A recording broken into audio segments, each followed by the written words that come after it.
نبی کریم صلی اللہ علیہ وسلم نے فرمایا، قوم کے دسترخوان پر ان کے ساتھ یتیم ہوتے ہیں، شیطان اس دسترخوان کے قریب نہیں جاتا۔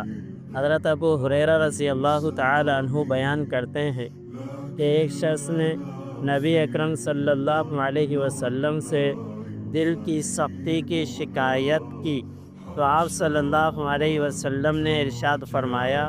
اگر تم اپنے دل کو نرم کرنا چاہتے ہو تو مسکینوں کو کھانا کھلایا کرو اور یتیموں کے سروں پر شفقت سے ہاتھ پھیرا کر۔ حضرت مالک بن حارث رضی اللہ تعالی عنہ سے روایت ہے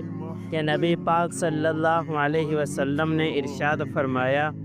جو مسلمان ماں باپ کے کسی یتیم بچے کو اپنے کھانے اور پینے میں اس وقت شامل رکھتا ہے جب تک کہ وہ اس امداد سے مستغنی نہیں ہو جاتے تو اس کے لیے یقینی طور پر جنت واجب ہو جاتی۔